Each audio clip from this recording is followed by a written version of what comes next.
Mikili Live. Parce qu'au sortir des concertations, vous aurez des Congolais. Parce qu'il n'y a pas d'emploi, pas de travail. Les élections locales et les groupements, à défaut la chefferie directe, les conseillers des secteurs et des entités territoriales décentralisées, indépendantes, organisées sur base de la coutume. Il a à sa tête élu et investi par les pouvoirs publics. L'article 67 continue et définit la chefferie un ensemble généralement des communautés traditionnelles organisées et ayant à sa tête un chef.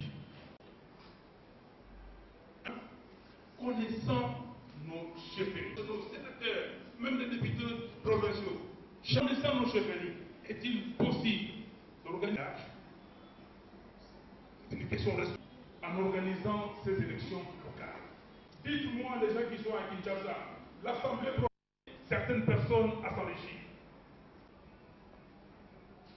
Est-ce que vous pouvez être dans une assemblée? Nous connaissons tous l'état de corruption dans ce pays. Vous voulez faire de l'enquête? Que nous sommes vraiment dans la consolidation de la démocratie et dans l'amélioration. Nous pensons que rien n'est fait de notre pays. Ils sont nombreux en ville pour batailler. De pouvoir protéger éventuellement ensemble nos institutions cela. Merci. Je réalisais combien? Et c'est quand on pays qu'on réalise près de l'avant. Donc, Si on veut les consensus, parce que cette majorité, c'est une majorité factice. Ce n'est pas une majorité, c'est une majorité imposée. Est-ce que vous ne savez pas qu'à l'Assemblée nationale, il y a des députés nommés? Est-ce que vous ne savez pas qu'à l'Assemblée nationale, il y a des députés compilés? Donc, vous avez trois catégories de députés. Oui, certes, il y a des députés élus, mais ils sont peu nombreux. Donc, si nous voulons sortir de la crise, il faut une réunion, un dialogue qui réunira tout le monde et on cherchera les consensus dans ce dialogue pour aller de l'avant. Mais vous avez suivi toutes les rétrospectives qu'on a données sur Mandela. Mais quand il a commencé à négocier, à discuter avec des gens, mais est-ce qu'on a essayé de voir, oui, la majorité des Noirs, parce que les Sud-Africains noirs sont majoritaires, oui, il y a la minorité des Blancs. Non, on a dit, qu'est-ce qu'on peut faire pour faire avancer les choses? Qu'est-ce qu'on peut faire? Cette majorité-là, demain, ne sera plus là. Il y a des gens qui sont à l'Assemblée nationale. Qu'est-ce qu'ils font exactement? La majorité, si vous vous dites la majorité. C'était pour dire oui, ou pour dire non quand on leur demande de dire non. Donc, même l'Assemblée nationale, elle est illégitime. Je fais partie, mais elle est illégitime parce qu'il y a des gens qui ne devaient pas être là, qui sont là. Chers frères, si nous voulons faire quelque chose aujourd'hui dans ces pays, il faut que tout le monde soit humble. Il faut que l'humilité nous habite. Et avec cette humilité, nous allons dire tous, étant des passagers sur cette terre des hommes, nous devons construire, et pour construire, il faut commencer par des fondations, et pour cela, il faut qu'il y ait des architectes. Les architectes, c'est des gens qui vont aller en dialogue, et dans ce dialogue, nous allons voir et amener des fondations solides pour la RDC. Merci. Peuvent tirer de la vie de Nelson Mandela. Mais j'ai dit, mais les leçons d'humilité, leçons d'amour, leçons de pardon. Mandela a utilisé, comme a dit, les valeurs chrétiennes. Quelle est la première valeur d'un chrétien? C'est pas l'amour. Aimer. Quelle est la deuxième valeur? C'est pas le pardon. Et Mandela a fait tout ça. Et tout ça pourquoi? Pour se réconcilier. Et pour se réconcilier, pourquoi? Pour regarder dans le même objectif. Là, que veulent les Congolais? Qu'est-ce que notre héros national nous a dit, Patrice Emery Lumumba? Que le Congo où la vocation du Congo, c'est d'être les centres de rayonnement de l'Afrique tout entière. Qu'est-ce que Taboulé Rochereau nous a dit dans Congo Avenir? Congo Nemboka. Lelo boko mona pamba, lobi boko nula yango. Congo ya Batumayele, Congo ya Boya, Congo ya Mosolo. Congo Avenir, c'est où? Est-ce que ces leçons-là, vous voulez vivre ou nous voulons vivre nos intérêts immédiats, personnels aujourd'hui et l'intérêt de nos enfants et l'intérêt de nos petits-enfants? Donc, les leçons de Mandela sont énormes. Une autre leçon de Mandela, c'est que non, les pouvoirs, je n'insiste pas. Je n'insiste pas. Je sais que j'ai à faire. Mandela savait ce qu'il avait à faire. Ce qu'il avait à faire, c'est cimenter l'Afrique du Sud. La nation arc-en-ciel. Il a cimenté cette Afrique. C'est la base. Et maintenant, les autres construisaient. Thabo Mbeki bardait des diplômes à Londres, partout, moderne, tout ça. Allez, venez, construisez ce pays. Tel ou tel autre, vous êtes moderne, construisez. Moi, j'ai fait ma part et je vous laisse à vous de faire votre part. C'est ce que nous, aujourd'hui, nous devons faire. Nos enfants, c'est leur pays. Nous avons ces pays, on les garde pour nos enfants. Demain, on ne peut pas chambarder le pays pour que demain ils viennent, ah oui, dans telle province, il y a la bagarre. Et puis vous allez donner raison. Vous allez donner raison à ceux qui veulent balkaniser le Congo. Déjà, il y a certaines personnes qui ont lancé des initiatives telles qu'il faut revoir les frontières de l'Afrique.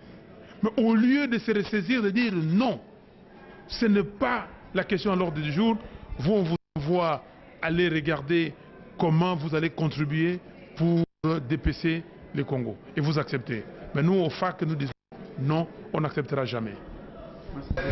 Quelle a été votre réflexion par rapport à ce séminaire?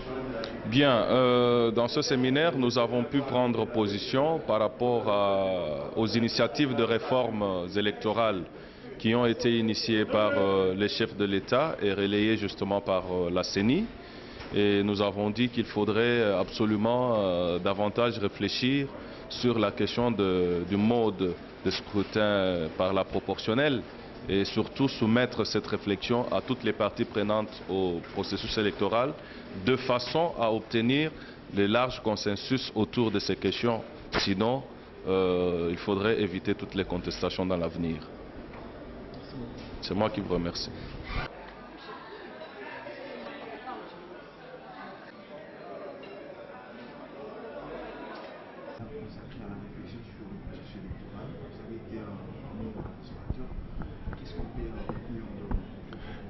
Merci. Nous avons été invités par NDI et le Centre Carter pour donner notre point de vue sur le processus électoral en cours dans notre pays. Et effectivement, pour le PPD, nous avons dit, nous voulons d'abord que l'année 2014 soit consacrée aux élections qui sont présentées comme arriérées. Donc les élections locales n'ont jamais eu lieu, il faut les organiser, les élections municipales, les élections urbaines, les élections provinciales. Alors pour y arriver, nous avons dit qu'il faut que les institutions, il faut que tout le monde ait la volonté de ne pas bloquer la machine. Il faut donner des moyens à la CENI, les moyens matériels, les moyens financiers et les moyens juridiques pour que la CENI fasse son travail. Mais également, nous avons dit qu'il faudrait qu'il y ait la volonté de tout le monde de participer à ce processus de manière honnête et que les aménagements que nous ferons au niveau des lois, au niveau des textes qui nous régissent, il faut que ces aménagements-là soient donc l'objet d'un large consensus. Est-ce qu'il faut revenir sur les modes de scrutin? Est-ce qu'il faut revenir sur la taille des circonscriptions? Est-ce qu'il faut parler de la caution? Est-ce qu'il faut parler des circonscriptions elles-mêmes? Toutes ces questions qui nous divisent, toutes ces questions qui fâchent parfois, doivent faire l'objet d'un débat républicain, d'un débat citoyen, pour que un large consensus soit dégagé. Nous avons également parlé de tout ça. Pour le PPD, en ce qui concerne les modes de scrutin, nous trouvons qu'il faut faire un dosage subtil entre la représentativité et la gouvernabilité. Si nous voulons la gouvernabilité à un niveau donné, on sera conséquent, il faut choisir le scrutin majoritaire. Si nous avons besoin de la représentativité, à ce moment-là, il faut revenir, n'est-ce pas, au monde des scrutins proportionnels à travers ces facettes.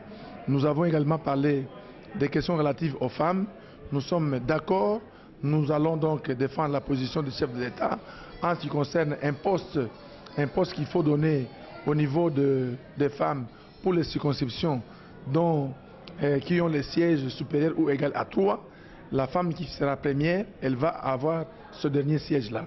Et à ce moment-là, nous avons dit qu'il y aura à peu près 80 sièges qui seront attribués à la femme par la proposition que le chef de l'État a donnée. Ce qui fera, toute proposition regardée et toutes choses restant égales par ailleurs, à l'Assemblée nationale, nous pouvons arriver à 150 députés parce qu'il y a d'autres qui seront élus en dehors des mécanismes qu'on va adopter bientôt.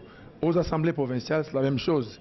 Mais également, nous avons dit, même au niveau des provinces, les PPRD, après sa réunion, a décidé, est-ce qu'il ne faut pas proposer que si le gouverneur est un homme, est-ce qu'on ne peut pas prendre comme président de l'Assemblée une femme? Voilà, nous avons ouvert le débat, ou bien vice-versa, et on a ouvert le débat. Quand on a un bourgmestre homme, le président du conseil municipal peut être une femme. Et nous avons dit, à ce moment-là, on va respecter la parité qui est consacrée dans la Constitution.